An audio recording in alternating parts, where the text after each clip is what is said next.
My favorite piece of artwork would have to be Bone Thugs and Harmony's first record that was put out by Ruthless, Creeping on the Come Up.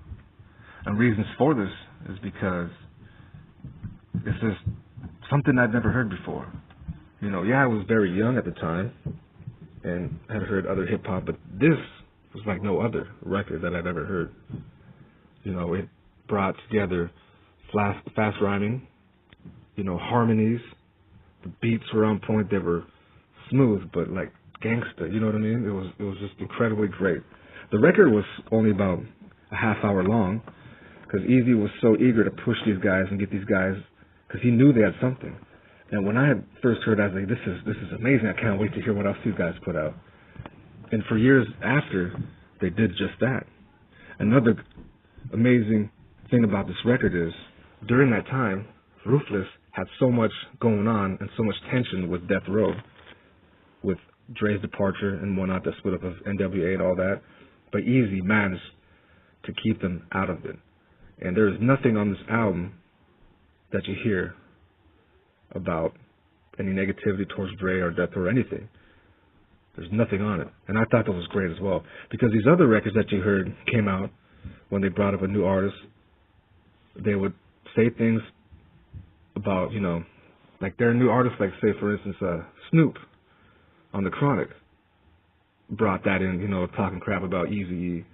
When Eazy-E could have done the same thing here with Bone Thugs and Harmony, and he didn't. He steered clear of that. He was just trying to, he knew, like I said, he knew he had something great and just went with that and left all that stuff alone. You know, and when I was that age, I wanted to do something with music, and this really drove my passion for it. Just everything. I wanted, you know, I started trying to make this music myself. I didn't have nothing but a Casio keyboard and a 2-tape deck player, right? And so I would put I'd put an audio input in through my mic port on my Casio. Then I would play the tape, Bone Thugs tape, and I would play along with it and try and make the beat. So then I would take another blank disc, or not a disc, but a cassette, and dub over and over again until my music sounded like junk. It was no good. But what I mean to say is this really drove me into wanting to start to produce. And I did with whatever I had to do so. And then I had also learned what these guys did to get to where they're at by getting bus tickets on Greyhound, going all the way out to LA, and going back to meet Eazy back in Cleveland again, and just kind of having to go rounds to try to get there. And finally, Eazy sees them, and it's on. It's a done deal. They're in the studio recording, and they come out with a double platinum album. And the first video that they shot was in their hometown of Cleveland. That is why this is my favorite piece of art, because this seemed to speak to me way back then. It's like if you follow your dreams, there's nothing you can't achieve. If you just keep pushing and pushing yourself, you can accomplish anything you want. You know, and since then I've got to meet these guys, each one of them, and do a little bit of work with them. And to this day, I still work a little bit with Busy and Crazy. You know, a little bit of stuff with Lazy, but it's just amazing. At one point in time, I was like, someday I will meet these guys. Someday I will meet these guys, you know.